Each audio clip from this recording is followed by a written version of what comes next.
Dinda sama Camilla ya. Oke, selanjutnya yuk kita seperti biasa menyanyikan lagu Indonesia Raya terlebih dahulu. Siapa yang mau memimpin teman-temannya? Oke Mbak Siva, boleh di depan. Semuanya berdiri.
Di grup WhatsApp sudah dipelajari?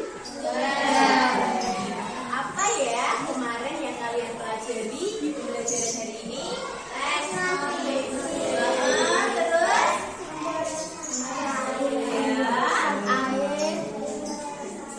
sketsa cara memelihara air. Sketsa masih ingat ya berarti ya.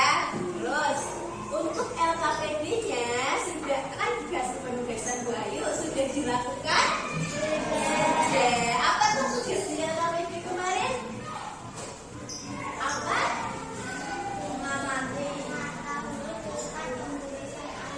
Iya, mengetahui tingkat pemborosan air di rumah sudah dilakukan semua ya. Sebelum kita lanjut ke pembelajaran, sebelumnya Bu Ayu akan membagi LKPD yang kemarin dibagikan Bu Ayu di grup. Ini sudah diberi dengan Bu Ayu bagikan satu-satu ya. Satu untuk berdua maksudnya. Ya, belakang. Untuk diskusi.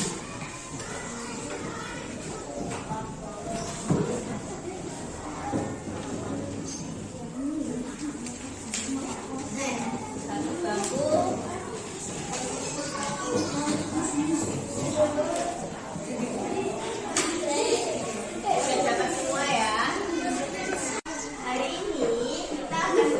Di tema 8 lingkungan sahabat kita, di tema ketiga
tidak boleh boros. Yang namanya boros air berarti itu kan membuang air secara percuma. Misalnya kerannya kalau sudah penuh tidak ditutup, itu buang-buang air. Padahal air itu penting. Nah sekarang Bu Ayu mau tanya, tadi kan air penting. Nah kalau kita boros, akibatnya apa? Air akan habis. Kalau air habis kan langka ya air ya. Nah itu bisa mengakibatkan apa saja kalau air habis di sekolah? Tanaman mati karena tidak bisa disiram.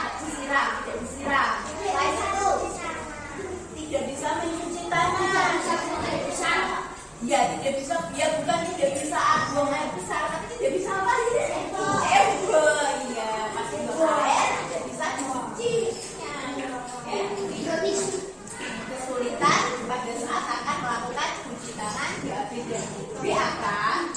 BAB apa BAB?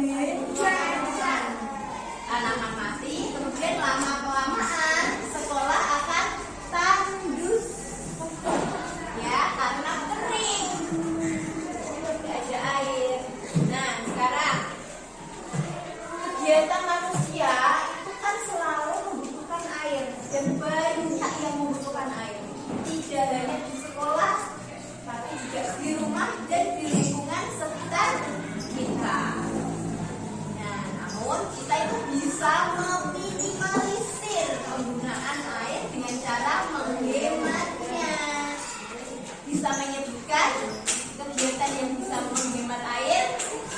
Ada yang mestinya kegiatan menghemat air.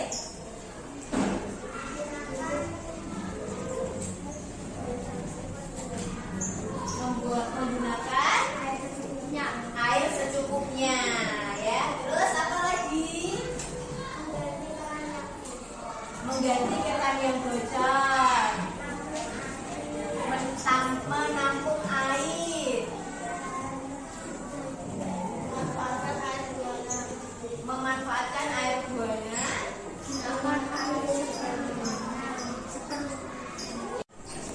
Nah anak-anak, kemarin kan selain kalian ada yang dikirim Bu Ayu juga mengirim LKPD untuk kalian melakukan percobaan di rumah secara berpasangan. Sudah dilakukan ya? Masih ingat langkah-langkahnya percobaannya? Kita lihat video ya.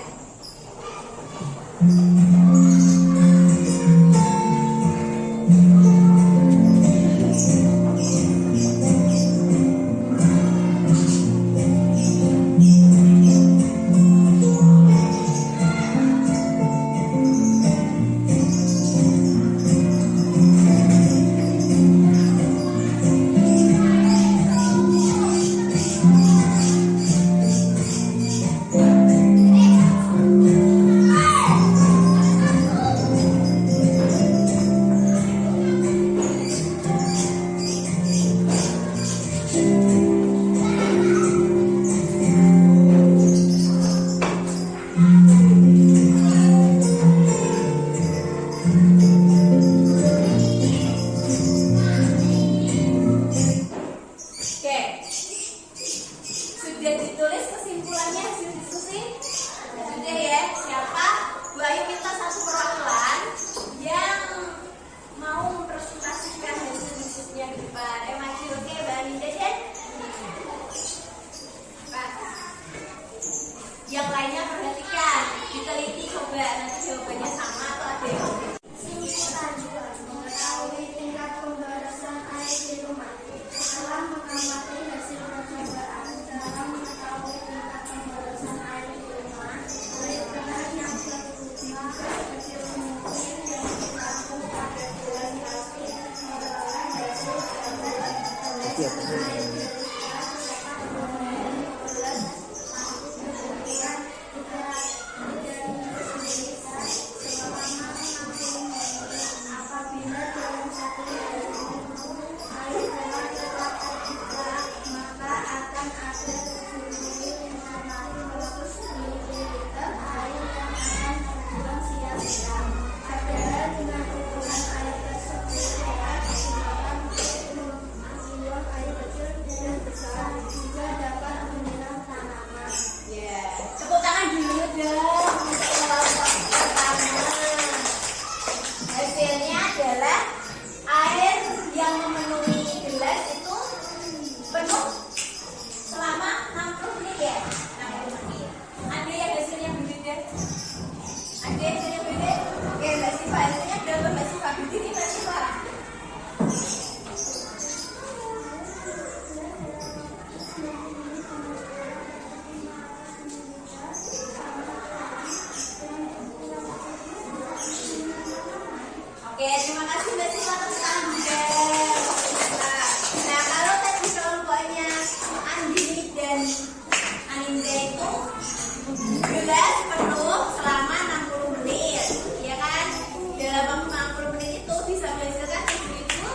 ml. Sedangkan punyanya Mbak Siva, kelompoknya Mbak Siva dan Mbak Titin, air penuh itu selama 90 menit dengan ukuran berapa? 4.500. Padahal dengan ukuran itu bisa untuk menyiram tanaman, bisa untuk buang air kecil atau buang air besar. Ada yang jawabannya beda lagi? Ya, kurang lebih sama seperti itu. Jadi keran kalian, kenapa hasilnya Mbak Siva dan Mbak Andini itu berbeda? Mungkin kerannya, muternya itu punyanya Mbak Andini itu terlalu lebih kencang dari punyanya Mbak Siva. Jadi itu terserah kalian. Intinya pada intinya kalau ada kebocoran di keran itu bisa dimanfaatkan, airnya bisa dimanfaatkan untuk kebutuhan yang lain, ya kan? Misalnya tadi untuk menyiram tanaman. Kalau kerannya mati, otomatis itu nggak terbuang sia-sia kan? Kalau kerannya kalian kalau memakai keran kok tidak kencang kayak nutup ya, nggak kencang nutupnya, itu bisa menyebabkan kebocoran atau pas di bak tampungannya bocor kalian nggak tahu, itu nanti airnya akan terbuang sia-sia. Padahal air yang terbuang sia-sia tadi misalnya ditampung itu bisa untuk kegiatan yang lain. Sampai sini paham? Paham ya? Nah, sekarang Bu Ayu itu punya bacaan, judulnya penghematan air. Ya, coba kalian baca sebentar secara senyap bacaan ini. Bisa dimulai.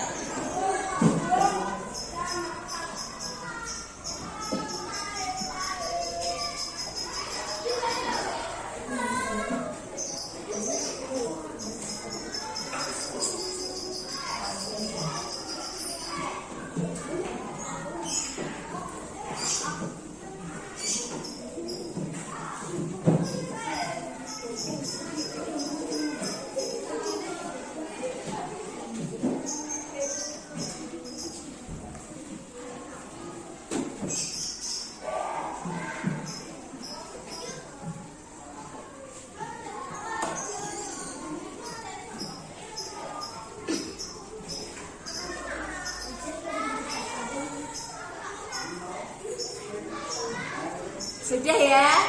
Nah, dari teks yang sudah kalian baca, sekarang coba kalian telaah, diskusikan bersama teman sekelompok, teman sebangku secara berpasangan, urutkan peristiwa penting pada teks tadi ini. Sebelum kalian mengerjakan urutan peristiwanya, masih ingat tidak langkah-langkah untuk menemukan hal-hal yang penting pada teks non-fiksi? Masih ingat? Kita ulas lagi ya. Teks non-fiksi Bu Ayu ada video, diperhatikan. Teks non-fiksi adalah karya tulis yang berdasarkan fakta, pengalaman objektif, penelitian, atau analisis dari suatu masalah. Jadi, karya tulis ini berdasarkan fakta yang sebenarnya. Hasil tulisan merupakan informasi yang sebenarnya dan apa adanya, tanpa rekayasa dari si penulis atau tanpa imajinasi dari penulis. Contohnya, ketika kalian melihat tontonan sebuah dongeng, itu merupakan fiksi atau karangan dari si penulis. Namun, berbeda dengan kalian melihat sebuah berita. Berita diambil dari kejadian yang nyata tanpa direkayasa. Itulah non-fiksi. Ciri-ciri dari teks non-fiksi adalah ditulis dalam bahasa formal atau resmi atau bahasa baku. Yang kedua, bahasanya denotatif atau makna sebenarnya. Bahasa itu ada dua macam, yaitu denotatif, makna sebenarnya, dan konotatif, makna kiasan. Contohnya, meja hijau. Makna derogatifnya adalah meja yang berwarna hijau. Namun, makna konotatifnya yaitu pengadilan. Ciri yang ketiga adalah disusun berdasarkan fakta.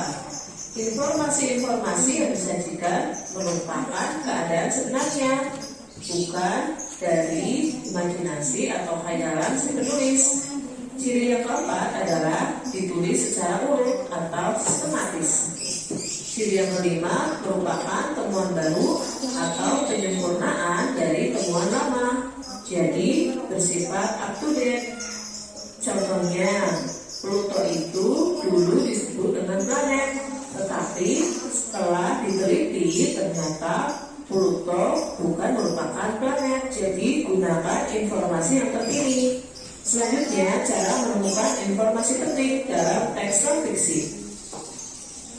Informasi ada dua macam, yaitu informasi yang tersurat dan informasi yang tersirat.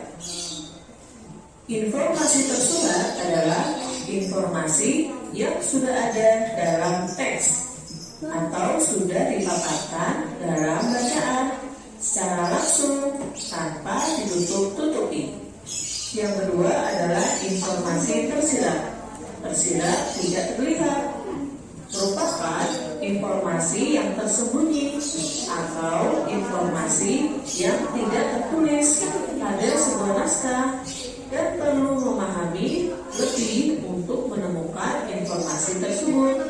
Jadi tidak terlalu kelihatan dalam teks, tapi ada ketika kita memahaminya. Itulah informasi. Video itu sudah tahu ya bagaimana langkah-langkah yang harus kalian lakukan untuk mengerjakan LKPD atau untuk mengurutkan peristiwa yang terdapat pada teks non-fiksi. Apa saja ya anak-anak? Sebelumnya bukannya teks non-fiksi itu apa? Teks yang benar. Teks yang isinya berdasarkan kenyataan yang ada. Ya, teks non-fiksi itu berdasarkan kenyataan yang ada. Nah, sekarang langkah-langkahnya, bagaimana langkah-langkahnya untuk bisa mengurutkan suatu peristiwa pada teks non-fiksi? Langkah-langkahnya, ya dibaca. Bacalah tiap paragraf dengan cermat dan teliti. Tentukan kalimat utama dan kalimat penjelasnya. Juga kalimat utama dan kalimat penjelas menjadi kalimat yang lebih tinggi. Oke, kalau kita sudah belajar tentang teks non-fiksi dan bagaimana mengurutkan peristiwanya, ayo sekarang diskusi lagi dari teks yang tadi sebelumnya dibahas atau penghematan. Nah, informasi apa saja yang kalian dapat pada teks ini?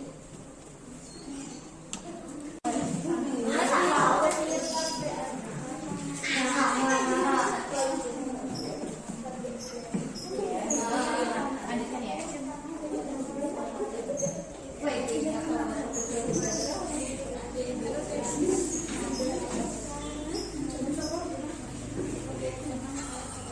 Sudah paham ya?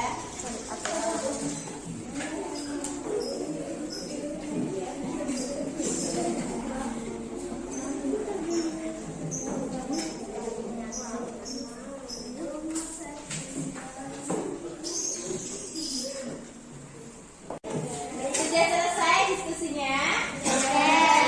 Ada yang mau menyampaikan hasil diskusinya? Sip, yang depan. Yang lain perhatikan ya. Pak, yang keras ya. Teman-teman, saya akan menyampaikan diskusi saya. Satu, untuk menghemat air maka penggunaan air harus dilakukan secara bijaksana. Ya, air bisa diperoleh melalui pompa air listrik atau PDAM. Juga semakin sering menghidupkan pompa maka semakin besar tagihan listrik yang harus dibayar. 4. Semakin sering menggunakan air dari PDAM maka semakin besar tagihan air yang harus dibayar. Oke, terima kasih.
dilakukan sebelumnya adalah membuat sketsa. Jadi kalian itu harus melakukan sketsa dulu, mensketsa gambar yang akan kalian warnai dulu. Baru setelah sketsanya jadi, nanti setelah itu diwarnai, barulah itu yang namanya gambar cerita. Ya, sekarang kalian coba buat sketsa dulu di kertas yang sudah diberikan Bu Ayu. Tapi gambarnya harus ada ceritanya. Kan gambar bercerita. Berarti kalian bebas menggambar apa saja, tapi di dalam gambar itu mengandung sebuah cerita. Sekarang kita dimulai.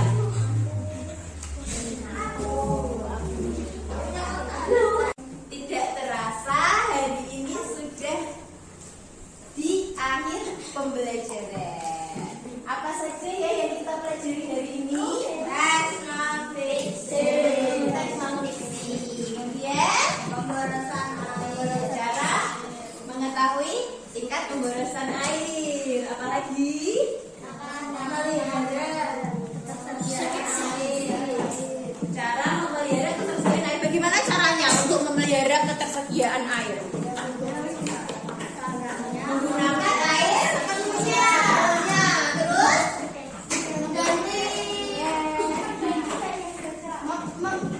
memperbaiki bak yang bocor. Apalagi mengganti keran yang bocor, menggunakan air cukupnya sudah ya Mas Odil. Kemudian yang terakhir kita belajar tentang gambar bercerita. Langkah yang harus dilakukan sebelum kita menggambar sebuah gambar bercerita harus membuat sketsa. Oke, sampai sini. Apakah pembelajaran kita hari ini menyenangkan? Menyenangkan. Kita tetap semangat dulu ya sebelum pulang ke rekaman dulu. Semangat.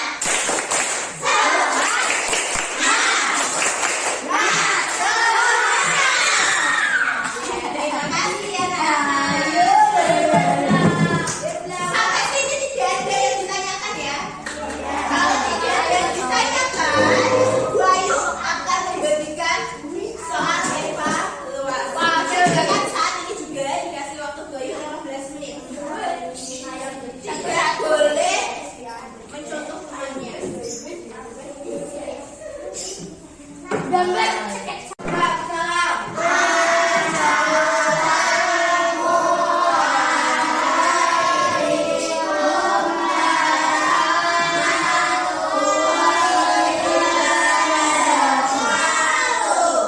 Waalaikumsalam warahmatullahi wabarakatuh.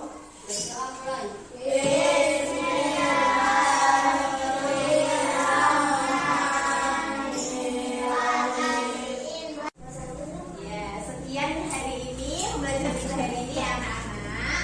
Sampai jumpa pada pertemuan berikutnya. Jangan lupa sampai di rumah tetap belajar.